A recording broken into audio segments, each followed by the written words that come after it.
हरे कृष्णा, राधे राधे। वृंदा देवी दासी के चैनल में आप सबका स्वागत है। आज हम लड्डू गोपाल जी का एक बहुत ही सुंदर सा और दिल दहला देने वाली सत्य घटना लेकर आ गए हैं। आशा है ठाकुर जी का ये लीला आप सबको बहुत अच्छा लगेगा। जब सुनैना जी रात में लड्डू गोपाल जी को शयन में देना भूल गई तो क्या हुआ उनके साथ, बहुत ही अद्भुत और अपरूप लीला है। ज़रूर पूरा श्रवण करें और लीला सुनने से पहले हमारे चैनल को सब्सक्राइब करें, बेल आइकन को भी प्रेस करें हर रोज़ लड्डू गोपाल जी का ऐसा ही प्यारा प्यारा लीला कथा सुनने के लिए। दिल्ली में रहने वाली सुनैना जी हमसे कहती है, हमारे घर में हम, हमारी सासू माँ, हमारे 2 बेटे और पति और लड्डू गोपाल, बस इतने लोग ही हम रहते हैं। ठाकुर जी की कृपा से हमारा दिन बहुत सुंदर जाता है। हम बहुत ही खुशी खुशी रहते हैं अपने छोटे से परिवार में। वो कहती है, हमारे लड्डू गोपाल जी बड़े ही नटखट है, हमेशा कोई ना कोई लीला दिखाते ही रहते हैं। लेकिन आज जो लीला मैं बताने जा रही हूँ, ये लीला मेरे जीवन का सबसे बड़ा लीला है। हमारे घर पे हमारे ठाकुर जी या लड्डू गोपाल जी का सेवा हम ही ज़्यादातर करते हैं। जब हम नहीं रहते हैं तभी हमारी सासू माँ करती है, नहीं तो सारा दायित्व हमारे ऊपर ही है। एक बार हम चारों मिलकर गए अपने मायके, क्योंकि वहाँ पर मेरे भैया की बेटी का शादी था, जिस कारण से हमें जाना पड़ा। हमारे घर से हमारा मायका ज़्यादा दूर नहीं है, इस कारण से हमने सोचा था हम रात को जल्दी ही आ जाएंगे। इसीलिए हम आज और लड्डू गोपाल जी को लेकर नहीं जाएंगे, जल्दी घर वापस आएंगे और उन्हें भोग लगाकर शयन में दे देंगे। यही सोचकर हम, हमारे पति और हमारा 2 बेटा मिलकर चले गए अपने मायके में शादी देखने।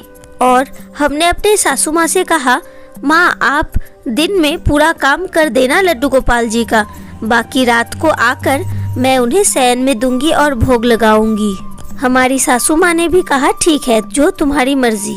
अब हमारे घर पे एक नियम है, संध्या आरती संपूर्ण करने के बाद हम लड्डू गोपाल जी को 9 बजे के करीब ही शयन में देते हैं। इसीलिए मेरे बातों के हिसाब से मेरी सासू माँ ने लड्डू गोपाल जी को संध्या में भोग लगाया था, लेकिन उन्हें ये लग रहा था कि मैं जल्दी घर वापस आ जाऊंगी और लड्डू गोपाल जी को भोग लगाकर शयन में दूंगी, जैसा कि मैंने अपने सासू माँ से कहा था। लेकिन उस दिन रात को हमें आने में बहुत ज़्यादा ही देर हो गया। मेरा मन भी बहुत ज़्यादा ही चंचल हो रहा था कि अरे इतना रात हो गया, लड्डू गोपाल जी तो मेरे लिए बैठे होंगे, उन्हें कितना नींद भी आ रहा होगा। लेकिन अब क्या करें, हम घर कैसे जाए। मैंने जल्दी जल्दी अपना खाना कंप्लीट किया और बच्चों को भी खिला दिया। फिर हमने अपने पति से कहा कि चलो अब हम घर चलते हैं, क्योंकि लड्डू गोपाल जी को शयन में भी देना है। तब रात का 12:30 बज रहा था, इसीलिए सुनैना जी भी बहुत चंचल हो गई थी। वो बार बार सोच रही थी कब मैं घर आऊंगी और लड्डू गोपाल जी को शयन में दूंगी। उन्होंने शादी का अनुष्ठान खत्म किया और जल्दी से घर आने के लिए अपने बच्चों को और पति से कहा। हर किसी बच्चे का एक ही नियम है, अगर मुझे एक बार मामा घर आने का मौका मिले तो बस वो सब कुछ भूल जाते हैं और अपने में ही मस्त रहते हैं, और उसके ऊपर अगर दोस्त बन जाए तो कोई बात ही नहीं है, बस सारे दोस्त एक साथ मिलकर खेलते रहो और क्या। सुनैना जी ने देखा बच्चों ने अपना खाना खत्म किया है और फिर से वो खेलने चले गए हैं। बार बार वो बच्चों से कहने लगी, चलो बच्चे और देरी मत करो, लड्डू गोपाल जी को भी शयन में देना है, चलो जल्दी घर चलो। लेकिन बच्चों को क्या फिक्र है अपने घर का या लड्डू गोपाल जी का, वो तो बस खेलते ही रहे। जब बच्चों ने सुनैना जी की बात नहीं मानी तो उन्होंने कहा, ठीक है, तब तो तुम यहीं पर रहो, मैं घर वापस जा रही हूँ। यही कहकर सुनैना जी जैसे ही जाने लगी तभी उनके दोनों बेटे उनके पास आ गए और कहा, चलो चलो मम्मा एक साथ घर चलते हैं। और चारों मिलकर घर वापस आ गए। घर पहुंचते ही सुनैना जी फ्रेश हो गई और जल्दी से लड्डू गोपाल जी को सुलाने के लिए मंदिर के अंदर चली गई। मंदिर में जाकर उन्होंने देखा लड्डू गोपाल जी बड़े ही चैन से सो रहे हैं। ये देखकर सुनैना जी को बहुत ही संतुष्टि मिली। उन्होंने कहा, चलो ठीक है, मम्मा ने लड्डू गोपाल जी को शयन में दे दिया। मुझे तो लग रहा था संध्या आरती के बाद वो सब कुछ भूल ही जाएंगी, लेकिन चलो अच्छा ही हुआ। लड्डू गोपाल जी को गुड नाइट कहते हुए सुनैना जी अपने रूम में आ गई और रात को वो सो गई। जब वो नींद से जगी, उन्होंने देखा उनकी सासू माँ नींद से जग चुकी है और उन्होंने सासू माँ से पूछा, अरे मम्मा, आपने बहुत अच्छा किया कि लड्डू गोपाल जी को शयन में दे दिया। मैं बार बार सोच रही थी कैसे वहाँ से निकलूं।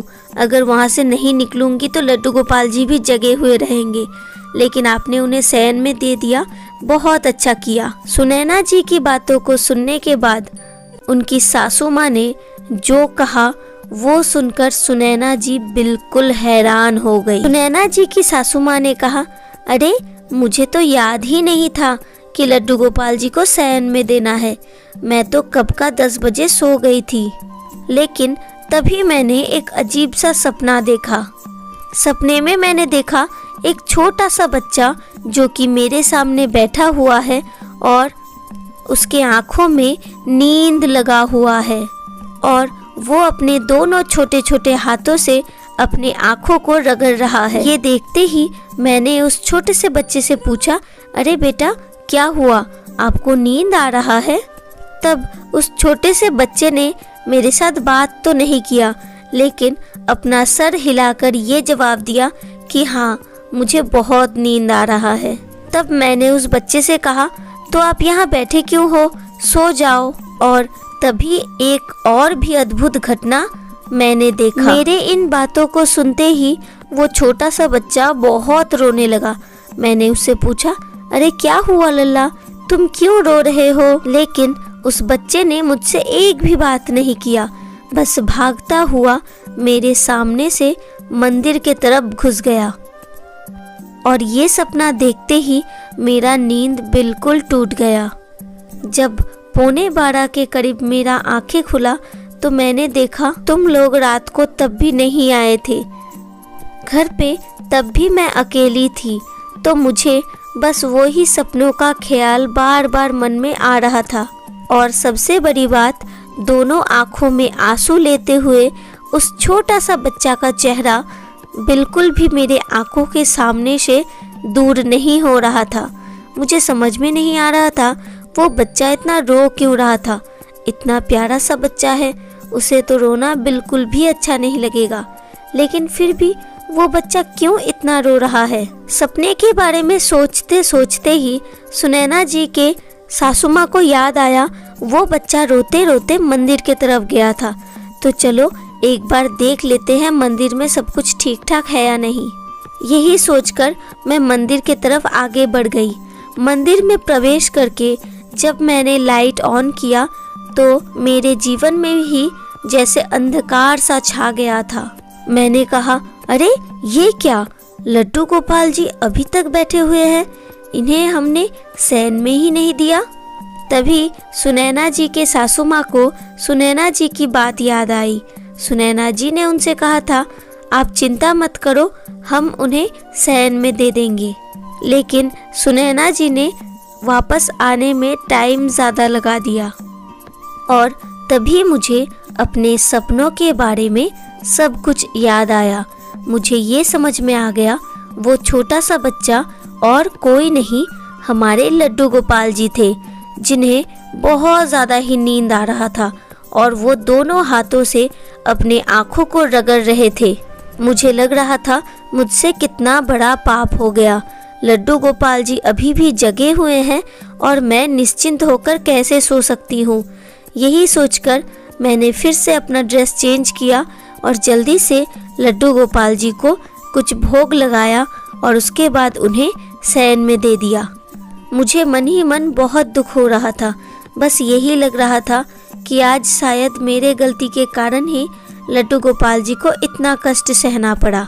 लेकिन मेरे पाप को खंडित करने के लिए ठाकुर ने खुद ही स्वयं ही मुझे अपने विषय में याद करा दिया। जब सुनैना जी ने अपने सासू माँ से ये सब कथा सुना तो उनके आंखों से अश्रु झरने लगे। लड्डू गोपाल जी के इस लीला को सुनकर वो बिल्कुल चौकित हो गई और वो बार बार लड्डू गोपाल जी से समाप याचना करने लगी कि ठाकुर जी, अगली बार से ऐसा कभी नहीं होगा।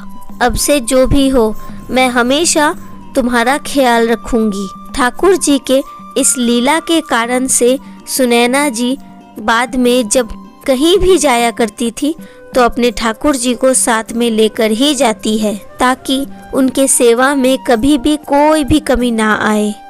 अब आप बताइए, ठाकुर जी का ये प्यारा सा लीला आप सबको कैसा लगा?